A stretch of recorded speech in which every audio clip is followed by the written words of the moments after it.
All right. I think since it's a minute after 2, we'll start officially rolling. Just so you know, a lot of you on already know who I am. I'm Craig McAtee, the CEO and Executive Director of the National Coalition of Advanced Technology Centers, and most of you know our 4 pillars are Industry 4.0 and the future of work with smart automation and manufacturing. Uh, our second pillar is the work-based learning, whether it's in full-blown apprenticeship program, internship, or co-op. And our third strategic pillar is all about competency-based education. And if it's coupled with industry recognized credentials, even more important. But our fourth pillar, and the one that actually wraps around everything we do, is more focus on adult education for underserved and underrepresented populations. A lot of folks we all know, talk about access and diversity, equity, and inclusion. And today we're very happy to talk about that. And this is the first time we've done a member drop-in. We've been planning this for quite a while, and we really want it to be a conversation. There are no PowerPoints. Isn't that a great start to the day? And it's really a conversation with some wonderful folks from our board of directors and all of you. And so please bear with us for a quick introduction and things, but we'd like to make it more of a very informal, productive approach to this topic. It's a very important topic. Without further ado, I'm going to turn it over to Amanda Sizemore, who's the Vice President of Workforce Development at St. Charles Community College in Missouri. And she is also our President of the Board of Directors, and will introduce our 3 leaders today in our conversation. Talk to you soon, and thanks for being here with us. Amanda? Well, good afternoon, everyone. I have the privilege of being the president for this calendar year 2022 of NCATC, and I want to introduce our contributors and our board members who are going to share some of their learning, if you will, in some of the strategies that they've kind of implemented and learned from. So first, I'd like to introduce Chris Lewis. He's our Associate VP of Academic Affairs at Ames Community College in Colorado. Becky Epps, she's the manager of the Center for Workforce Innovation at St. Louis Community College in Missouri. And Craig Lamb, Vice President of Corporate and Continuing Education at Roland Cabarrus Community College in North Carolina. And Chris, if you'd like to start off, please. Good afternoon, everyone. Thank you, Amanda. We wanted to first discuss why is this important to NCATC, and why do we think that it's important to you? One of the things that we've looked at is, I'm sure you all have heard about the Great Resignation. And as we look at, again, our own talent beginning to leave our doors, and as we also come out of, some will say we're still into a degree of COVID, we know the impact that it has had not only in our community at large, but also to our underserved community. Our institutions, as far as education institutions, many of them have been impacted, and we are seeing declining enrollment, but we're also seeing our recruitment, our registration, our retention, and our completion numbers to suffer even more with our underserved communities. And so as we look at moving forward, we understand that it is important that we put a focus around diversity, equity, and inclusion to make sure that the things that we're doing to satisfy and to meet the needs of our business and industry partners first, that we're able to find the talent that is needed for them to fill the workforce pipeline. But we also know, as in education institutions, that individuals do a better job when they see people who look like them that are successful, and they even have individuals who look like them that are providing the training. So it is just as important to us, if we're going to be successful in what we are charged to do, that we have to embrace how do we improve the impact that we are having in our underserved communities with diversity, equity, and inclusion.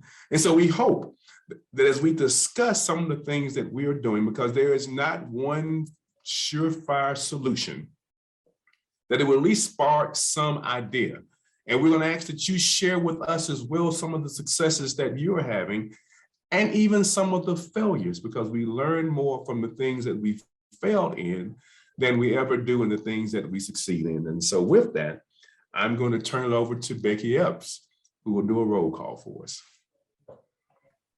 Hi, good afternoon, good evening, or not evening, I guess. Good afternoon, good morning from wherever you are.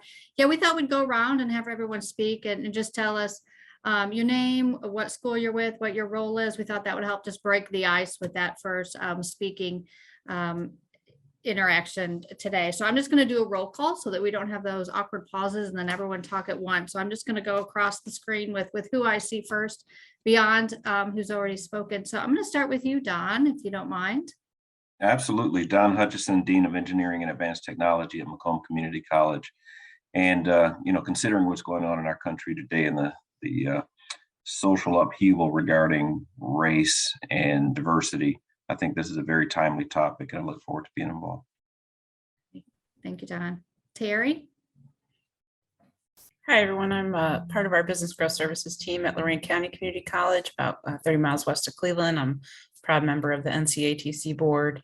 And we have a lot going on related to just increasing the talent pool in advanced technology and manufacturing in general, and really recognizing that we are missing some of our nation's top talent when we are missing entire communities, and also looking at it from an economic mobility lens. So, looking forward to the conversation with all of you. Thank you. Terry. Justin? Hi, I'm Justin Sherman, founder of startup Equity Machine Works. Been in manufacturing for 12 years in a variety of roles, as well as taught and managed pre-apprenticeship and apprenticeship programs. Here to kind of lurk and see where everybody's at in these conversations and contribute how I can. But essentially working today is sort of like an intermediary between industry and education, and trying to merge and align everybody with common goals and increase access, with the overall goal of increasing diversity in a very non-diverse industry currently. Great, thank you, Justin. I know we all, complain sometimes about our Zoom calls and so many of them, but that's a positive, right? We can lurk on meetings from all over the world. There's no longer barriers on that. So that's great. Thank you, Justin. Linda? Hi, my name's Linda, and I am actually the grants administrator at South Arkansas Community College in Arkansas. I came to listen. I work pretty closely with the Dean of CTE here and the Vice President for Academics in obtaining grants and other funding to help support our programs. We just recently got one from the state to start up a forestry technician program. And so I just want to hear ideas. We also are suffering with recruitment and retention, things like that in our area. We have a few awards that we've applied for to try and improve some of our space here. But and we think that may be appealing to students too, and they see the kind of cool things they get to work with in process technology or industrial technology or forestry. So I'm just going to listen. Thank you. We don't have a lot of forestry degrees and programs in St. Louis, so it's exciting to hear other people's programs. Actually, in our state, it's like 57% forest in Arkansas, and there's only 1 degree program, I believe, in the whole state.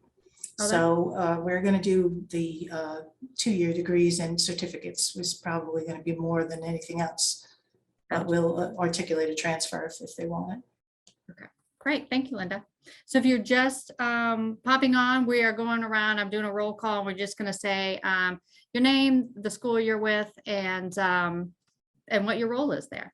So that was Linda. So Tom Crampton, are you with us? I am. Hello, everybody. My name's Tom Crampton. I'm retired from Mott Community College in Flint, Michigan, where we did a lot of work around trying to ensure that everybody had opportunity to take advantage of the programs that we would offer.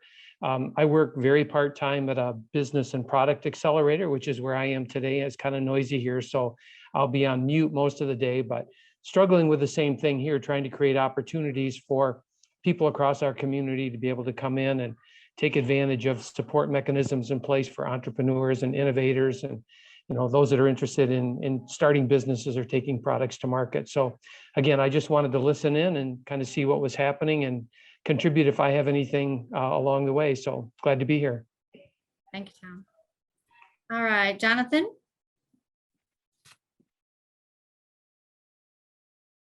Hey, I'm John Beck, the Executive Director for the National Center for Autonomous Technologies. We're based out of Northland Community and Technical College in Northwest Minnesota, supported by the National Science Foundation Advanced Technological Education Program that focuses specifically on two-year technician education. So that's our charge and mandate, lead the education of the nation's autonomous technician workforce.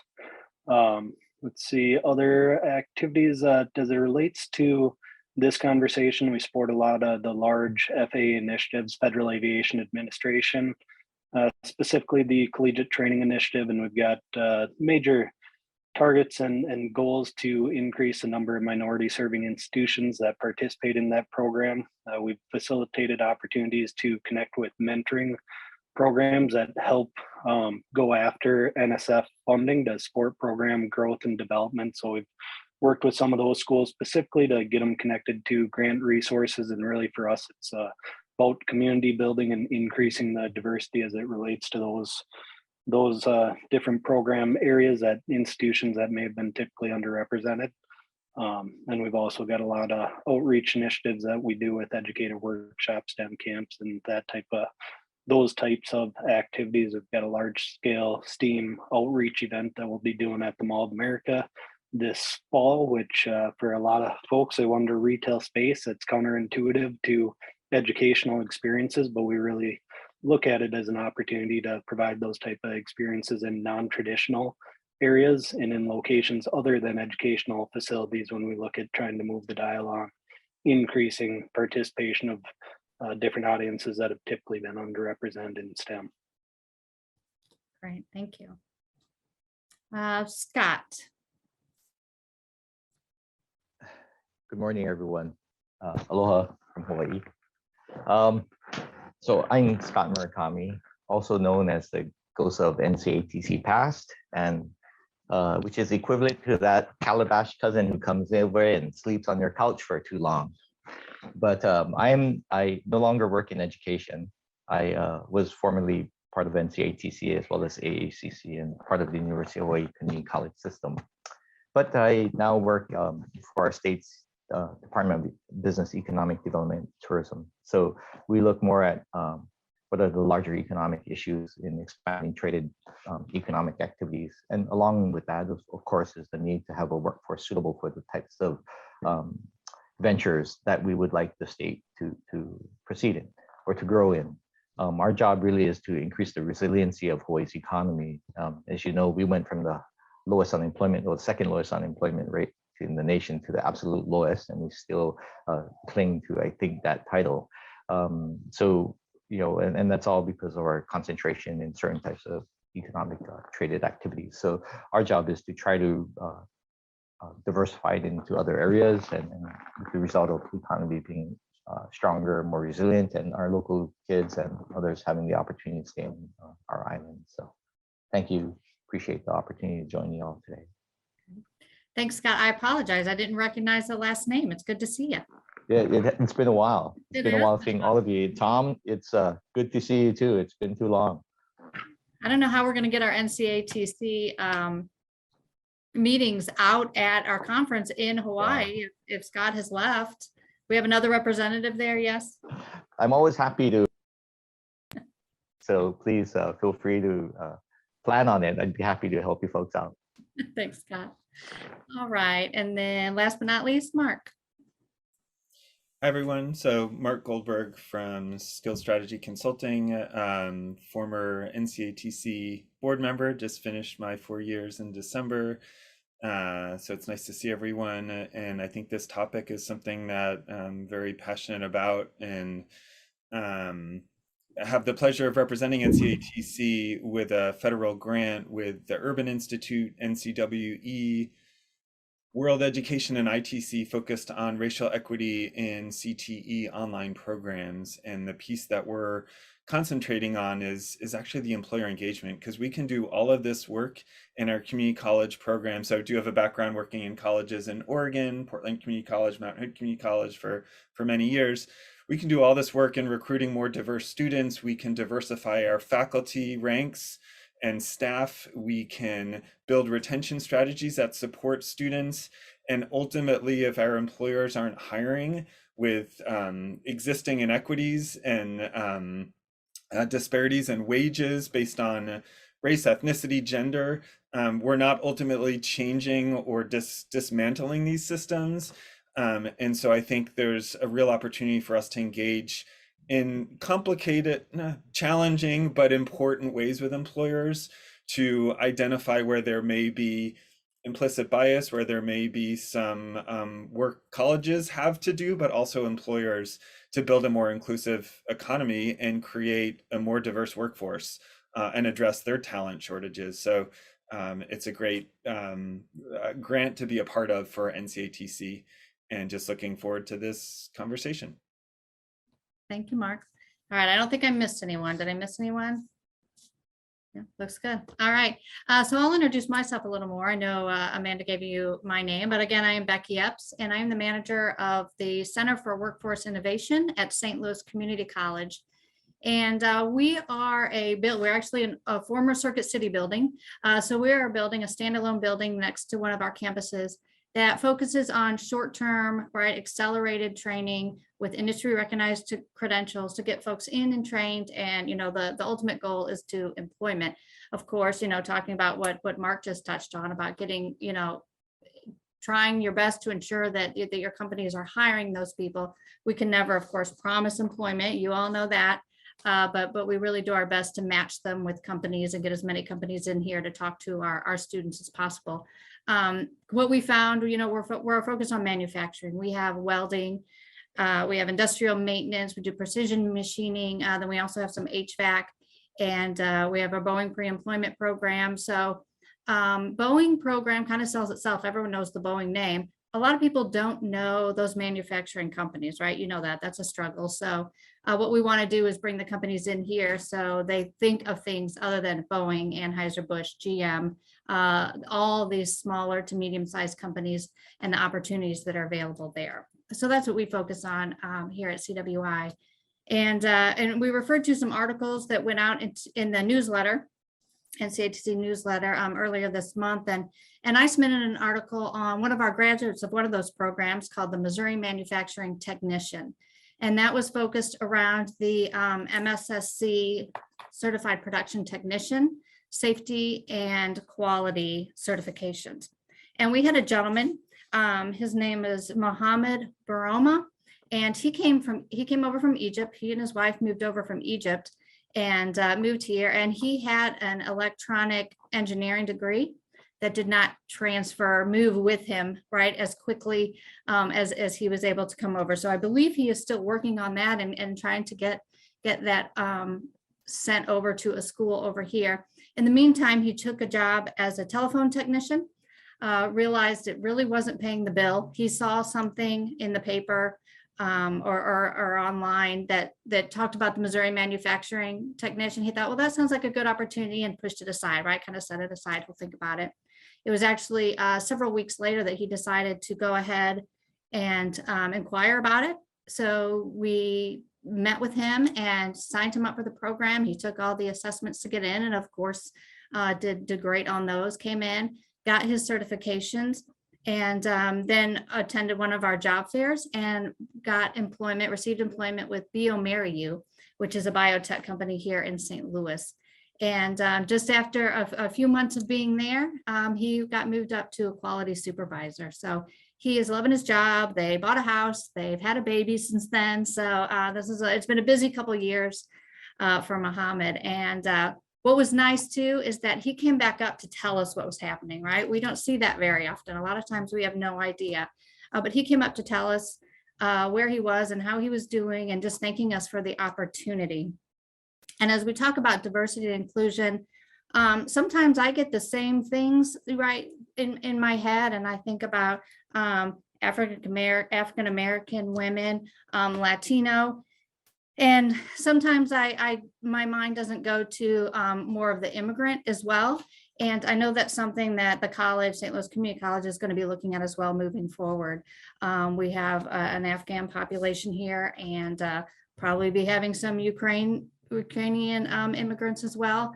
So although we have quite a few programs across the college to focus on the underserved, historically underserved, that's something that we're going to be moving forward to. We certainly haven't mastered any of it, but we certainly try our best. And I would say one thing before I hand it off, that has been a huge plus for us on the non-credit side.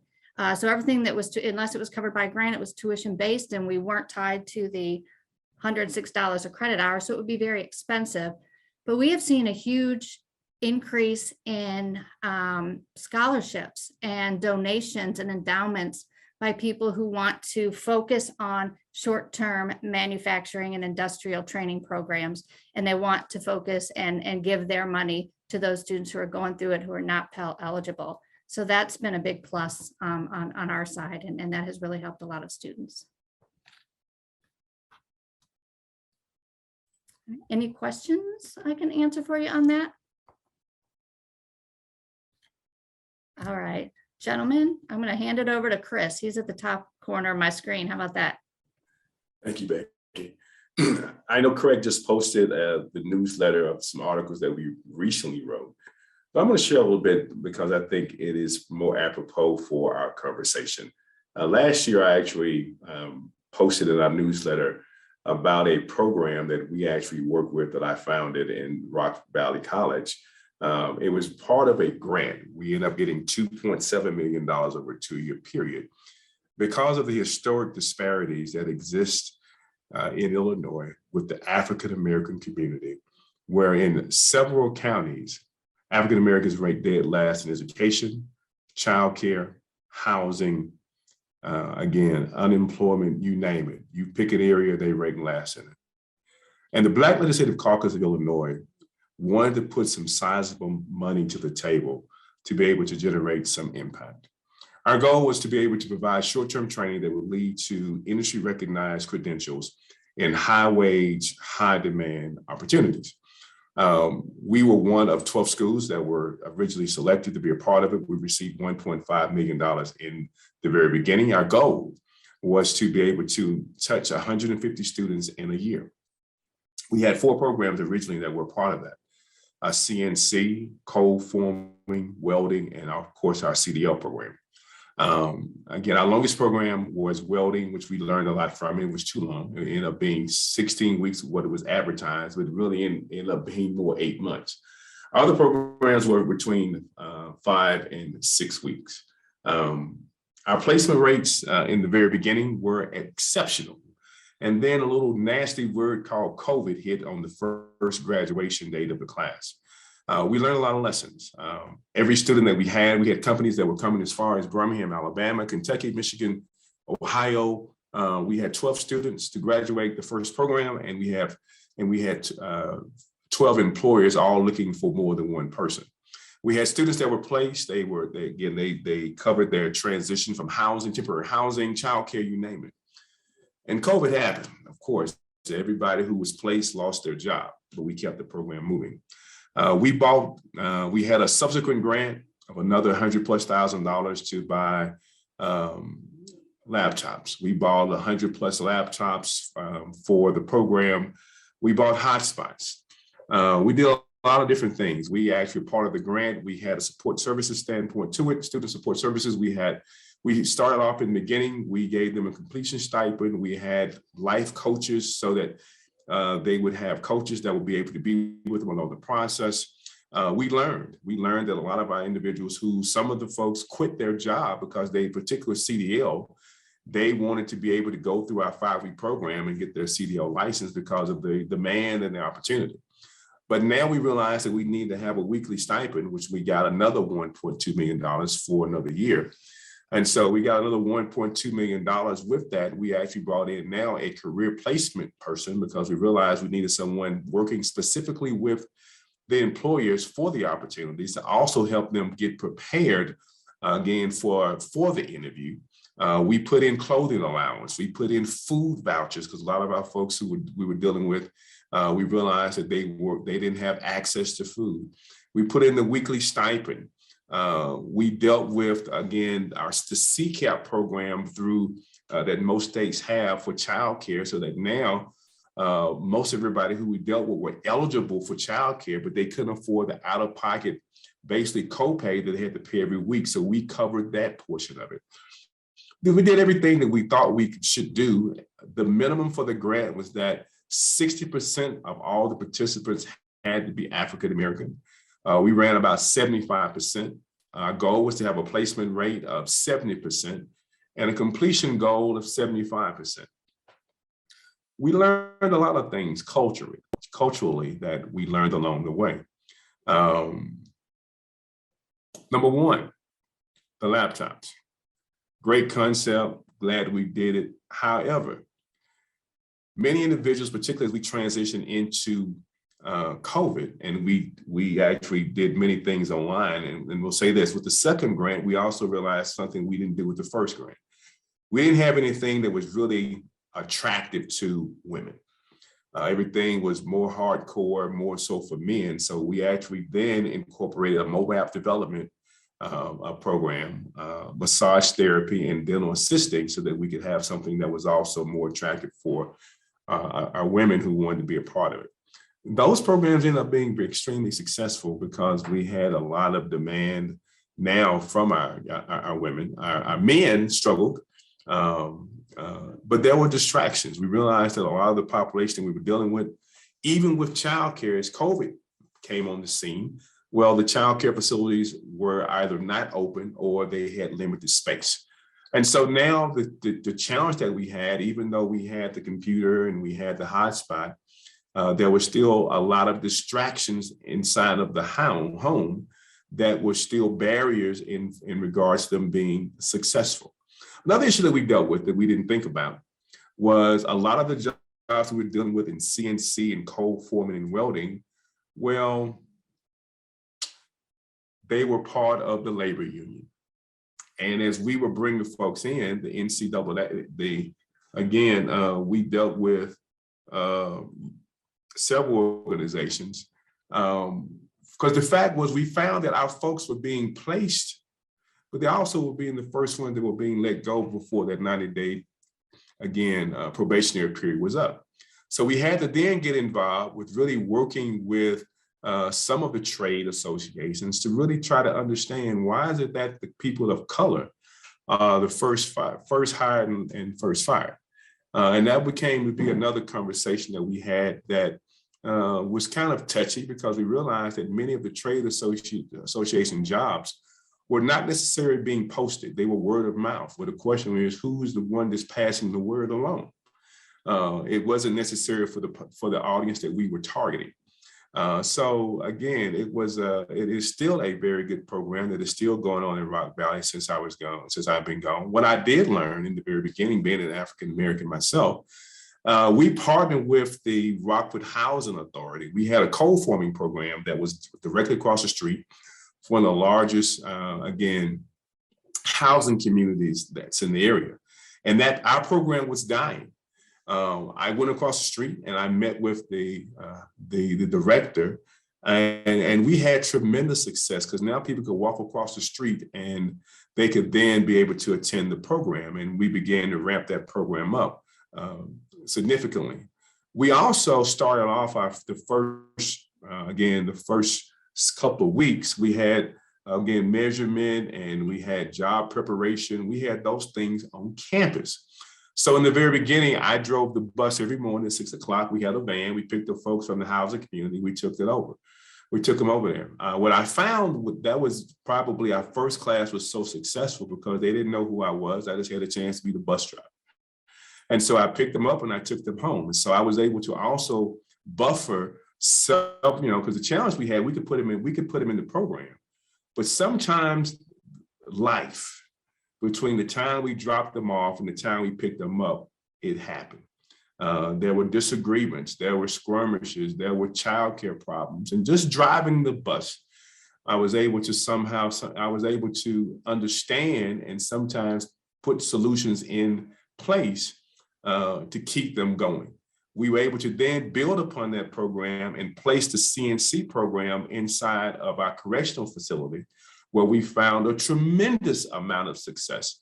We had the sheriff who contracted with us to do a 5-week training. We worked with Haas to buy the CNC machines to go inside of the jail, and they were able to pay for that through their commissary dollars, which if you want to do anything with your correctional facility, particularly at the local level, they have commissary dollars that they can utilize in some creative ways, and they utilize it for education. Our placement and success rates with our correctional program was outstanding. What we also find, the sheriff told us, there was a tremendous amount of gang activity. And of course, there were members of the program who were affiliated on both sides. But when they had gang violence in the prison, they didn't participate because they didn't want to get put out of the program. So, we found a tremendous amount of success, but I would say we had a lot of lessons learned. We did a lot of things right, but we did a lot of things we had to continue to tweak. We thought, again, even in working with the community, our biggest takeaway was that you would think with all of the free things that we had available that everybody would be standing in line to be a part of the program. That wasn't the case. We work with the Ministers of Federal Association. We deal with all the elected officials. We dealt with the workforce development boards, you name it, United Way, Goodwill. Well, we didn't have a waiting list. It was continued beating again. And what I realized was that the majority of the facilitators who were delivering the training did not look like the audience we were trying to serve. We did have one instructor who did. He was a pastor. He had a tremendous amount of success. And so why is this important to us? I will say again, it is just as important when we're trying to, again, to impact change in underserved communities. We have to do a better job of developing talent, identifying talent, and bringing them on board in our institutions, because the success rates, again, can be exponential when we're doing just that, because they can identify with some of the cultural, again, differences, and can sometimes hedge off failure rates when they're able to sit down and have a heart-to-heart conversation with someone that they understand, and better yet, that person understands them.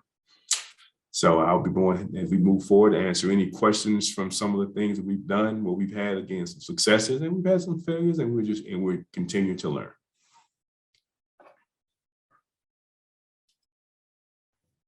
Chris, if there's one thing you would do different, what would you do differently with hindsight?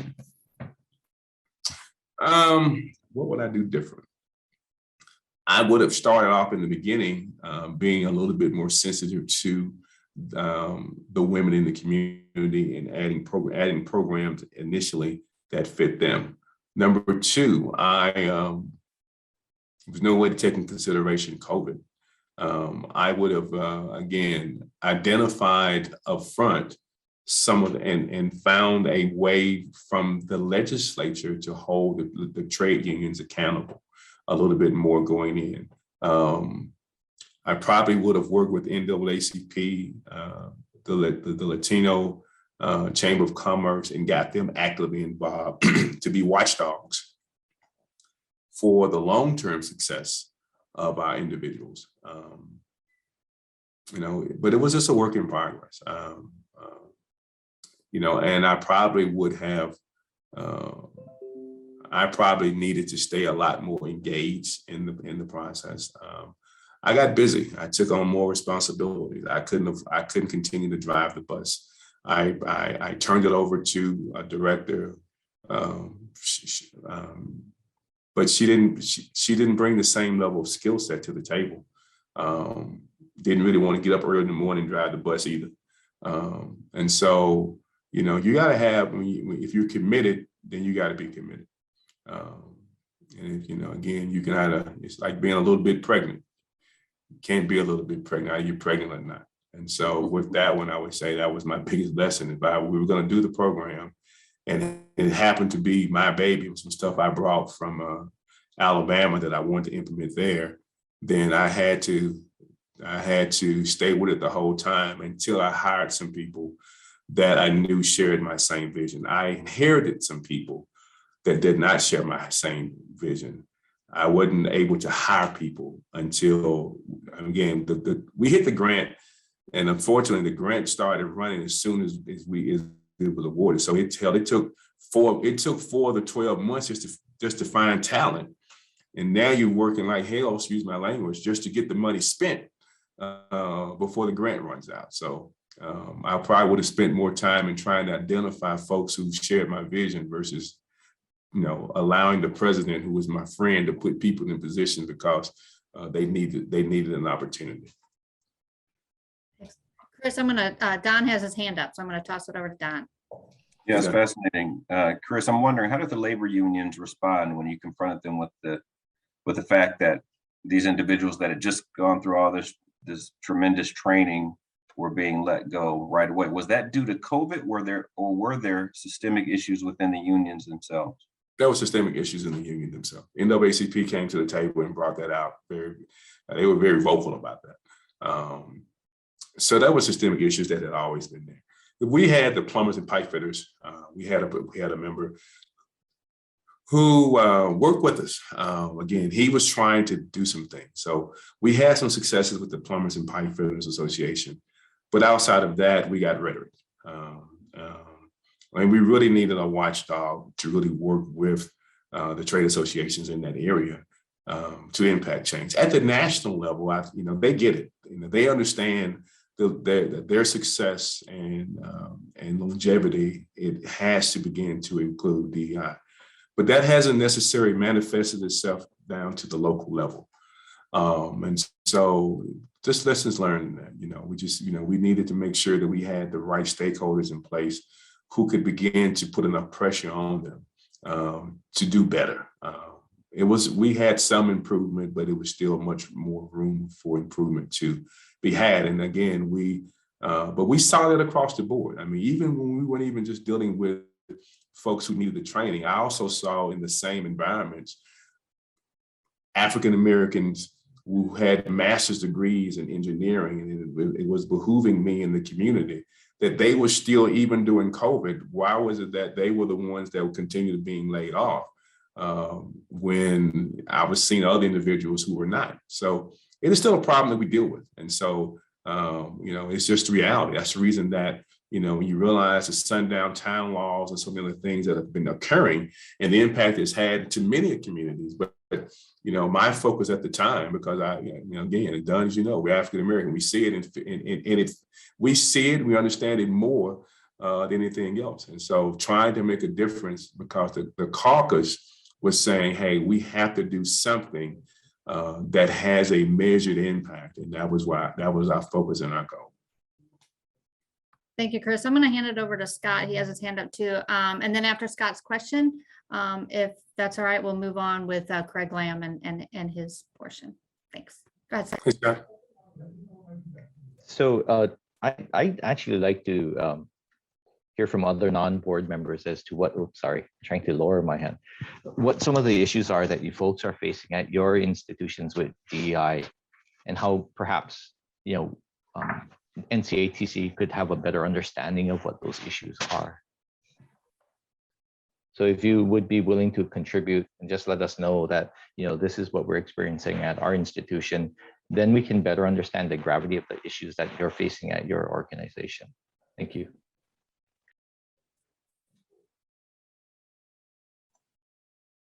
Well, maybe I can adjust my comments to include that then. So I'll kind of do two things at once, Scott. One is to tell you a little story, but but address as much as I can towards your question, because that's really what we're trying to work on today. I'm going to first talk about the sense of urgency with manufacturing jobs, though, because I just did a quick tally here. We just had another announcement an hour ago of an economic development project. That particular one did not happen to be, that one was logistics, not manufacturing, so I won't count that in the total, but that was another 2,800 jobs. And in first quarter, since today's the last day of the first quarter, 4 major announcements in our area with 11,800 manufacturing jobs. That puts a different piece of urgency on us, and it gives us an opportunity to think about DE&I when we think about how underserved populations will become more valued, if that's the right word, more important to solve a problem. And so how can we turn that into an asset that we can begin to help our students, citizens, and communities at the same time we're helping our manufacturing customers. And so that's really kind of the burning platform that I have to be on at the moment. The things that we've done real briefly that I highlighted in my article was that we did notice that time to complete was a huge, highly correlated to failure of students. And so we went about the process of creating 30 non-credit courses that were all 9 weeks and less or length that could be fully funded by local scholarships that we had. So I'll kind of call this lessons from HERF, this idea that we did have some money that we were able to experiment with a little bit. And now that we're sustaining those with local funds to be able to make those 30 occupational programs, which include like manufacturing certification and automation and cyber physical security and things like that, are things that people can get into a career pathway, get into a job, earn a certification, and have all their expenses paid to be able to do so. And that was really a game changer for us, and it allows us to sit down with folks and to say, don't worry about that, we'll take care of that, with a real variety of funds. This is not a grant, this is a long-term sustainable fund, or group of funds that allows us to match people with the right funding source to do that. But what I'll say too is that one of the biggest lessons learned was at placement. And when we send somebody out of a program and directly into a job, we used to do the happy dance out in the lobby here and celebrate that and say, whew, we're done. And what we recognized was that although we had gotten through recruitment, registration, training, certification, and placement, we weren't done yet. That the idea of the first 90 days on the job being critical was something that we had to start working with our employers on. And we had to identify that we had to recognize that when someone's in school and we're paying for their childcare and transportation and getting all that so that they can be in school, that their whole cash flow turns upside down when they go to work. And so the first day of work, my childcare expenses go up. My transportation expenses change. All kinds of things happen. But my first paycheck might not come for 5 weeks. And our employers were having people that they thought were just ghosting them, but they just couldn't come back to work. I mean, they were ghosting them, but what was happening was that they were, after the 3rd week, their childcare provider was saying, look, if you don't pay me, you can't bring your kid here anymore. But my first check isn't going to be here until week 5. And so we're working with employers to understand that, to recognize it, to build it in, to look at what advances look like, to look at how their pay system creates unwanted turnover, to help them understand what questions to ask new employees so that they can set them up for success. We've done all we can up through that certification and placement, but it's going to take a little partnership to get them past that first 90 days. We've learned that after 90 days, there's some stability in cash flow and that they've been able to get all the things in place so that they can transition to self-sufficiency. But that was a big lesson for us, and it's part of our package now to be able to talk with employers frankly about how they can address their 90-day turnover rate, unwanted 90-day turnover rate, through a kind of compassionate thinking and understanding their employees' cash flow and asking the right questions. So that's kind of what we're about. So we're a little bit more about money in the approach that I was talking about. But certainly that unwanted turnover hurts all of us. And so we have a huge investment in the program. The students have a huge investment in the time and effort they put into it. The employers have a huge investment. And it was collapsing for want of the last piece that we needed to put in place. So that's what we learned. I think those are great comments. And what you talk about, Craig, and what Chris talked about as well, it shows that you can't just throw money at a problem, right? You have to be really, really invested in so many different ways. And you have to truly understand the issue, because what it sounds like, Craig, you're saying is that, these individuals, they finally made it to the point where they can be employed, gainfully employed, and there's still issues, which speaks to a much larger cultural issue that we have to deal with as well, because these are not issues that are new. These are deep-rooted cultural issues that have been with us since practically the inception of the country. And it's going to take a long time for us to work those things out, but those have to be understood going into it. And it sounds like naturally you all understand that. It's just a shame that not everyone understands how complex these issues are, and they're not easy answers to it. So everybody has to have that full commitment to really make a difference. But I applaud both those programs and what Becky talked about as well. Well, and I think one of the things that we think about is metrics, and so when our metrics stop with things like certification and placement and completion, that we need to think about metrics that measure the rest of the story.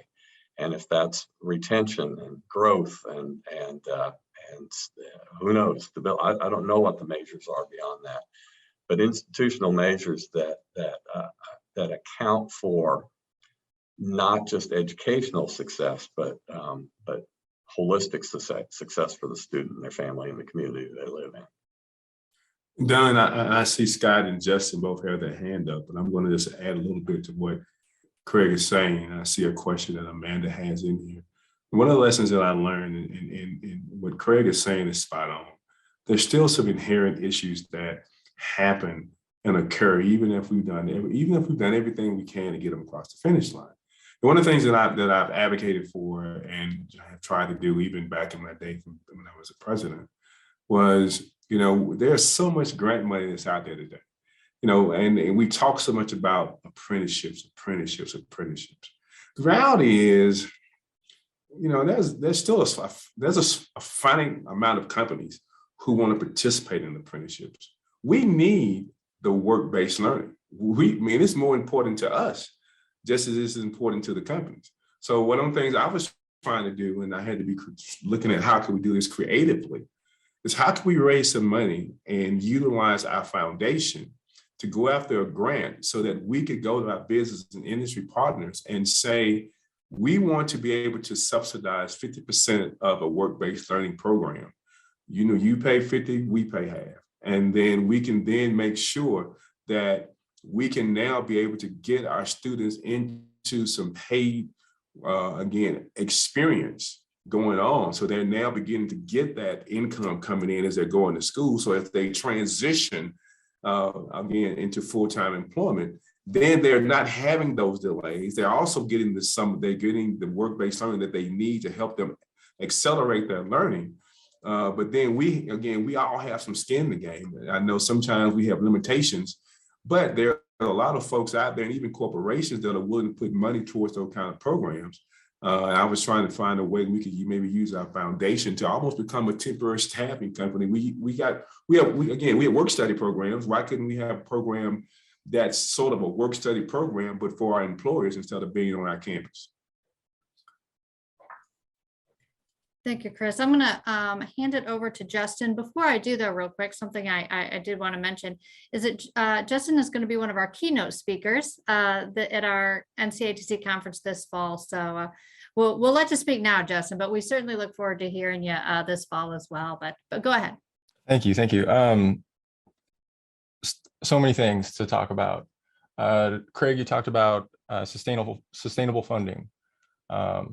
super, super important, right? Grants often are not that, right? They're short term, and we put all this energy into spooling up programs that last for maybe a couple of years. We deal with all the challenges on, recruiting talent just to be able to deliver the program and put together all this infrastructure, and then, eventually burn out, or grant funds change, or the political landscape changes, and those grant funds are no longer available, or even like accessing grant funds. So Chris, we're talking about trying to prop up a program that's like earn while you learn sort of situation, right? There's good examples of micro enterprise out there, and that's Equity Machine Works sort of by design is essentially that, a way that you can incorporate a business and workforce development program that grows, that doesn't require grant funding and all of the inefficiencies that come with grant funding, and actually operates as its own kind of self-sustaining business, using the margin to cover all the subsidies that you described covering, that are necessary in order for people to actually have access, because the money matters, right? Childcare matters, food access matters, transportation access matters. Oftentimes people are coming into these programs, or seeking to get into these programs. They don't have access to any of these things.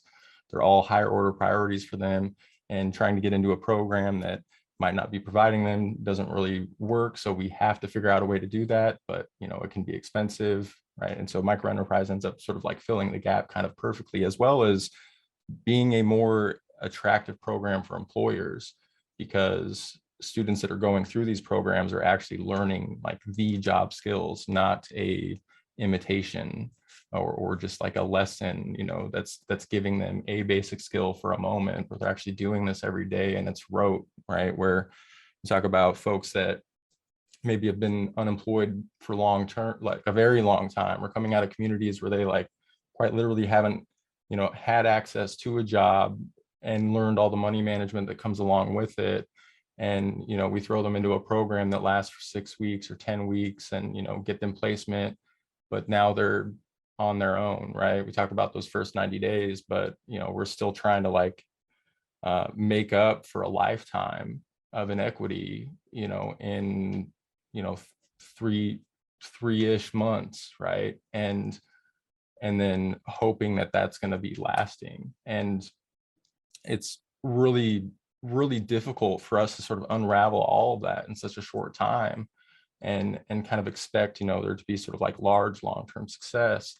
And doing something like pulling together funds for micro enterprise, making that sort of a sustainable, or the like go-to type of program to create sustainability, kind of answers everybody's challenges, really. The employer side, the people that are coming through, the institutions themselves.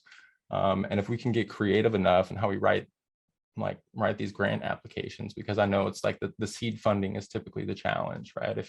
If you're able to sort of create it as a social enterprise that is, sort of like social purpose corporation, you can get private funding to be able to do those things.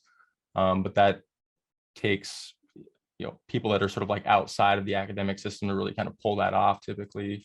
If you're within the academic system, you've got to go after the grant funds. And I've seen lots of folks fail in trying to get grant funds for things like micro enterprise, because a lot of folks don't really understand how it functions, or, they've been on one side of the fence for too long, and, there's no good intermediaries, because we have this industry that has been so isolated for so long, right? When we're talking about things like manufacturing. And so, Chris, when you mention this, I'm wildly impressed by everything that you've been talking about, and the things that you've been able to do in the Chicago area, and what you brought with you. Chicago's correct, right? You were speaking about the Chicago region. Northern Illinois, Rockford. Rockford. All right. Yeah, I've been out there. Definitely a different environment than Chicago for sure. Lots of machinists though. Yeah, you kind of did like full spectrum in the ways that which you tackled it. So I see that you're thinking about this all in like wildly holistic ways. Have you seen success for folks trying to start micro enterprise with grant funds, or do you see a relatively clear path on doing that? Because in my personal experience, I've often found it's sort of like wasted effort, and it only ever ends up working out in small instances when folks are trying to go after grant funds and they're kind of like relying on that to be the seed for their program? Well, we had a different, I mean, again, I guess I've done too much too soon. From a micro enterprise standpoint, we actually had a little bit more success with the program that I did in Alabama. And what we had there is that we have, again, another correctional institution at JF Ingram, which is, it's completely as a community college and the correctional facilities. And so we had a legislator to come. Matter of fact, they had a program that what they were trying to do was trying to advance entrepreneurism within those programs. And so my experience of coming from what I was doing from the private sector and owning my own business, we were trying to figure out how, when they brought me in, it was like 8 months left before everything was going to be up. So what we decided to do with that was that we actually formed a program where we actually were able to meet with the head of SCORE, because when I was actually in business myself, I leaned on SCORE a lot to help me to navigate some things that I couldn't have learned in books. So we actually brought the director of SCORE, who had a passion and affinity for prison ministry. So what we did was we identified a couple of programs. One of them was horticulture, another was upholstery. We realized that those are two programs that usually they were not a lot of employers waiting to hire them, and those individuals were going to work themselves. And what we did was we took the SCORE director and he took the SCORE curriculum and he began to work with them of what it would take to put together a marketing plan and do several other things. We also realized that coming out of prison, these individuals were going to have one major problem. They were going to have a problem with access to capital. So we went back to the legislature and said, look, we need some micro grants. We need some micro loans, probably $5,000 or less, but it gives them the seed money to buy some lawnmowers, to buy some equipment and tools they need to begin to move some stuff forward. So we worked with that program and we had some decent amount of success in helping individuals who were going to be released in 18 months or sooner to get them, again, they had the skills, but now just to get them some small seed money and also a group, because SCORE was going to stay with them for 2 years to sort of be their mentor, their coach, to help them with that whole, again, entrepreneurism part and enterprise to move forward. So we did that. But I will real quickly also address something that you were talking and made me think about this. When we're dealing with underserved communities, one of the things I found was that in both the African-American community in Northern Illinois and also the Hispanic community, that was a large percentage of individuals who came to our program that were in the corrections. They were in the judicial system for some reason. They had, most of them over 25, had a couple of kids, and most of them had had been incarcerated for something. So one of the things we began to work with was the court systems on the deferral programs. Because my thing was, most of them they were in the deferral program somewhere, form or fashion. So how can we begin now to say, let us work with the deferral program? And is there any way, particularly with some of these kids who all had weed charges, what can we do if they come through our program and they prove their commitment and they go through? What can we do to get some of these things expunged from your record? We had a district attorney in the area who bought into that. And we were working to advance that before I left, to begin to work with those judges, because that was another issue, because sometimes they would be in the court system and the judges really didn't give a damn about they were in training. So they were, they had to go back and forth to court 2 or 3 times. I'm like, look here, man, they're trying to improve their life, but you're being the barrier based on this whole penal system in this, so we had to begin to work with the district attorney and say, look, we need some relief on your guys' end to help these folks get out of your system, paying your fines. Help us help you. And so again, those are still all learning lessons, and you got to kind of bring everybody in, because it's all impacting the success of what you're trying to accomplish. So Justin, to your question about sustainability, I just want to let you know that the approach that we've taken here, I abhor grants, and I do use them as a last resort because of exactly what you said. The fact that it's the gravy train's there and then it's gone. And so what we always do is try and figure out where the value is. Who's receiving the value from this? And if it's the employers, we get the employers to pay for it. If it's the county, in the case of supporting economic development, we get the county to pay for it. and get them to commit to long-term investment. And so for the last 7 years, our Manufacturing Institute has been totally funded by the employers who hired the students. And the students attend for free based on the scholarships that they fund. The counties pay for, if, you know, I just told you about the jobs that are being created. And then the question is, where are they going to come from? So they're receiving the value in the form of increased property taxes from these businesses, but only if there's people in there to run them. And so we say, okay, then fund us to train the people to get there. So it's, to me, it's about not show me the money, it's show me the value. Who's getting the value and get them to pay for it.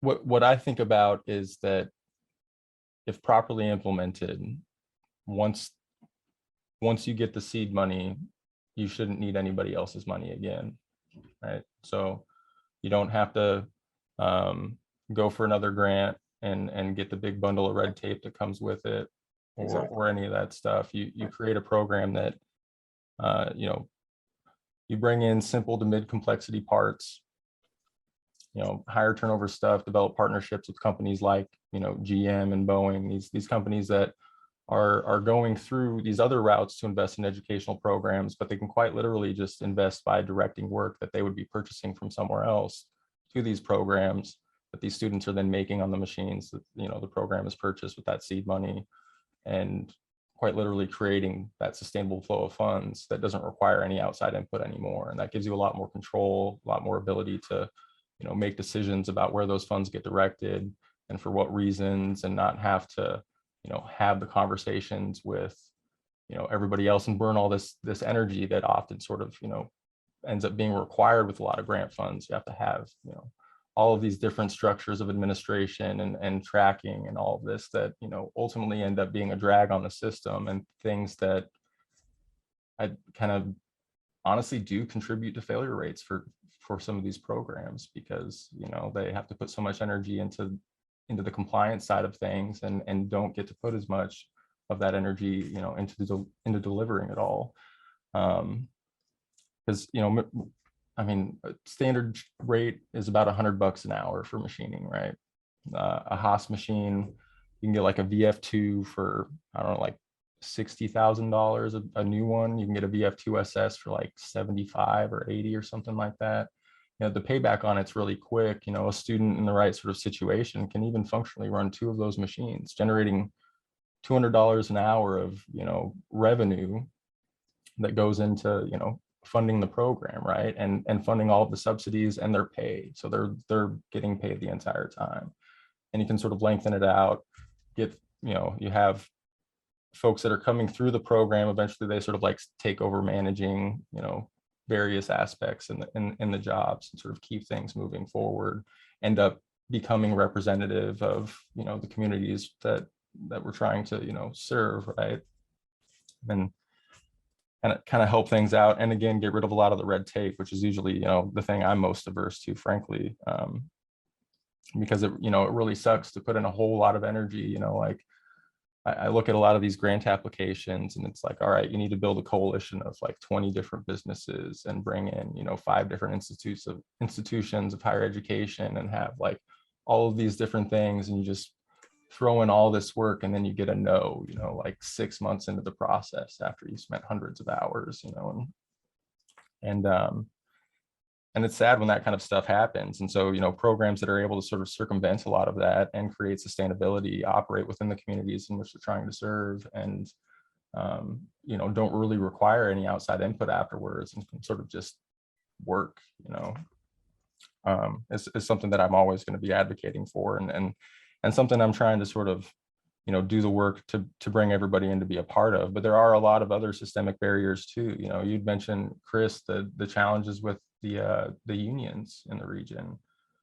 You know, it wasn't like Boeing didn't hire its first black man until 1942, and that was only because they had to, because they were going to lose federal funding if they didn't. And the systemic challenges didn't go away the moment that they did that. You know, they persisted for decades and decades, even to this day today, you know, and the rhetoric that I'm assuming you got was everything around, oh, seniority, because that's how all the unions work, right? You know, it's we don't We don't fire the people that have been here longer than everybody else. So it is first to hire, first to fire, regardless of what color they are. But, you know, that's like, again, it's just rhetoric, you know, this is systemic stuff that's sort of like put in place. And I think people forget the reasons why it was put there in the first place, you know, because now they're too far removed from it. And so we have to sort of like tackle these things from all angles. With, you know, incarceration, it's like so many petty crimes folks don't get, they get turned away from jobs. I had the heartbreaking moment of like having to remove one of my students from manufacturing academy class, which was our pre-apprenticeship program, because they had was it like a 7-year-old DV charge, and we were teaching the class on a Boeing facility, and so security wouldn't let him onto the campus, right? And this was a gentleman that had put tremendous effort into changing his life. And I quite literally just had to like remove him for something that was like clearly very arbitrary. And when I hear what the story is, it was just like, you know, an argument that escalated and the cops were called and they did the mandatory thing where they, you know, took somebody to jail on a DV charge. And so this guy got, you know, turned away from improving his life over this. And so having the conversations, you know, sort of regularly with folks and trying to change the sort of, I don't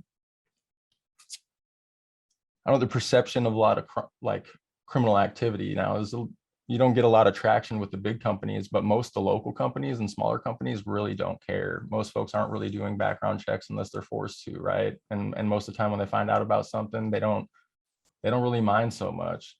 Yeah. And it I'm gonna feels have like to- such an uphill battle to get somebody's, you know, record expunged, but I'm super impressed that you got as far as you did with that. I'm like, I would love to meet with you for hours, Chris, and just like figure out like what you've learned in navigating some of these systems that I look at and I'm just like, I don't even, they're behemoths, you know.